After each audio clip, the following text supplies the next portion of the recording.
I always thought that photography should be fun, and if it was not, it should at least earn me some money. And if it did neither of the two, it should then at least substitute for psychotherapy. Contact sheets are mostly a waste of money, I find. The smart boys know this, and they shoot in color, most of the time anyway. 99.9% of the frames on a contact sheet are the mistakes one makes while photographing. Because it is a waste of money, I love them. There are things in life we must do just because we find them unprofitable. Also, contact sheets are private. They belong to me, whereas photographs, once they are out of my hands, take on a life of their own. My most recent contacts are made in the revolution in Romania. They are full of contradictions, I find. I think of myself as a man of peace, and yet I seem to love violence. In Bucharest, people were being killed around me. One got a bullet in the head and was dead. Yet what went through my head at the time? If I am exposed too long, I would be dead next to him. Then I was also thinking of the famous Bob Capa picture on the Spanish Civil War showing a dying soldier throwing up his gun. That great dramatic moment. So I waited, and I waited, and I waited to get that picture. From behind me, some Romanian screamed at me to get back. He said, "This is not El Salvador." I guess he had seen a lot of TV footage on El Salvador.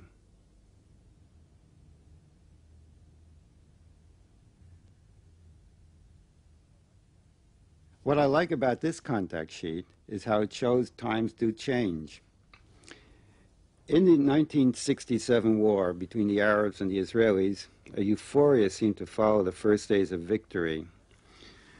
Then the Israelis thought their conflicts had now come to an end and peace was here at last. That's what they thought. Well, we now know better. Here am I on the battlefield. And here are some Palestinians on a battlefield picking it over. And here in Jerusalem we see an Israeli army patrol returning with their loot. And in this picture is a religious Jew holding his hat so it won't blow away. Holding his hat is about the only thing that hasn't changed over the years.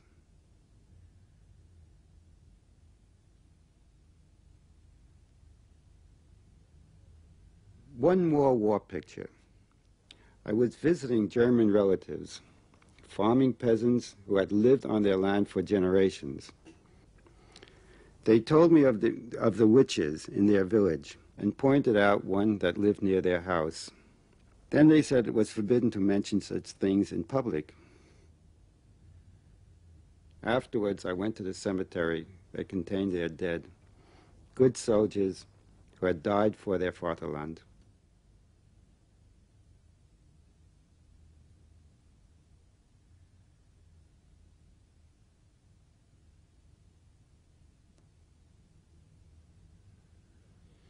I did a book on black people in America, and it had to do with people like Martin Luther King returning home after receiving the Nobel Peace Prize. A generation after I had made the picture, someone in the New York Magnum office framed it and hung it on the wall. Then maybe a year after that, a black fellow in the office told me he had done it, and only recently found out that I had made the picture. I was now something special to him, and he asked if I had really stood so close to King.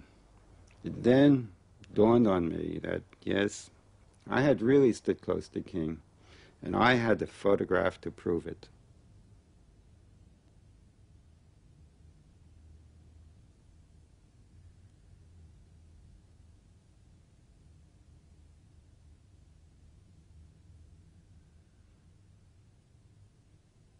Louisiana, USA. Printed over the electric door, colored tier. The guard said, "What do you want wasting time looking at colored?" Hands reached out to me from the cells.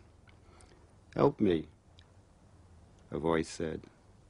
You, I need a lawyer." I've been here 3 months waiting for a trial, calling to me as I passed along the cell blocks. No one knows where I am. Tell my family where I am. You, I'm innocent. Out of the shadows, a voice said to me, I cannot live here. It will be a bloodbath. Yeah, a bloodbath. The guards watched me suspiciously from their chairs in the office. Desegregate this place, it will be blood. Mixing white men with animals. Can't make us do that.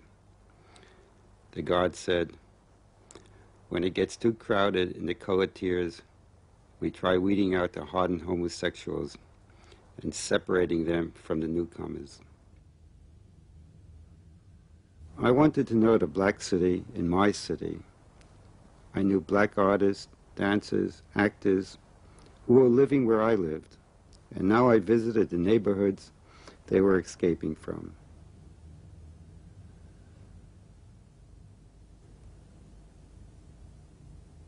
Who owns the city? Who owns this photograph I made? People like it, editors like it. It has been used as a poster to advertise the little joys of life. And sometimes I wonder if my camera is not pretending to be God.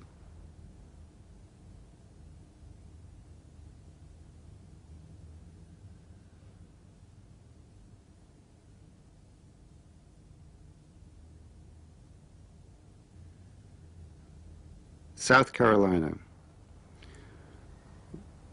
What'd you be doing here with that camera, mister? Don't be fooling around here. We ain't in no good mood. You're looking at unemployed, hungry men. Some been sitting here for weeks waiting for work. It's getting close to shutting time. Won't be no work for us here today, mister. Don't be fooling around here. We ain't in no good mood.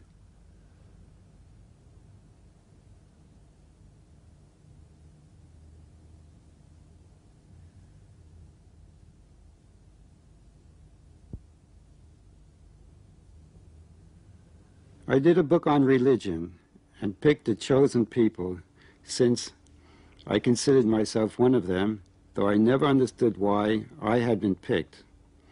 For months I lived in Jerusalem with people who looked like my grandparents. What these people thought of me, I never knew, but they couldn't throw me out, as I was a member of the tribe. I went into their inner sanctums. I danced and sang and prayed hour after hour, until one day I said, enough, and whipped out my camera and clicked off 11 frames. Someone caught me, winked, and said, enough.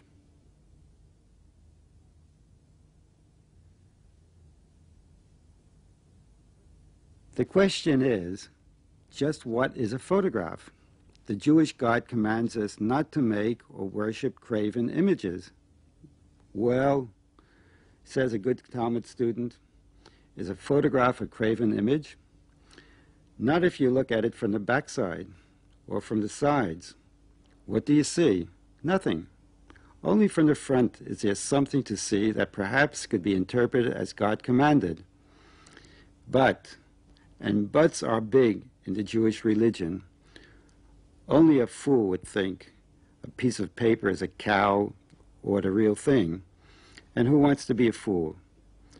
That's how my argument went. And most people I photographed agreed with me. A photograph is not the real thing. Homicide in the garage of a lavish apartment building. This had all the markings of a mafia killing.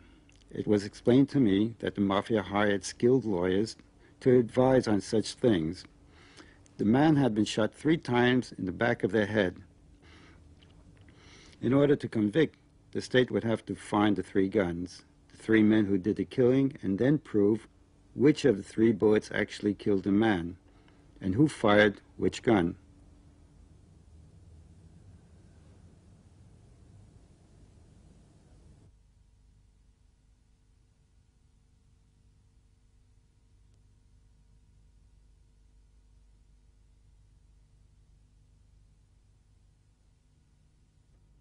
The establishment magazine, the London Sunday Times, asked me to do a story on violence. I photographed what I thought violence meant to me. If I could not open a window because of pollution, that was violence to the person, I thought. And graffiti was violence to the eyes, and a lack of trees in the city was violence to the mind. Anyway, that was the story I sent to London. Afterwards, they sent me a telegram saying, "Great, loved the story, but needed more blood and gore." I then went out and photographed over 50 homicides. They just loved it.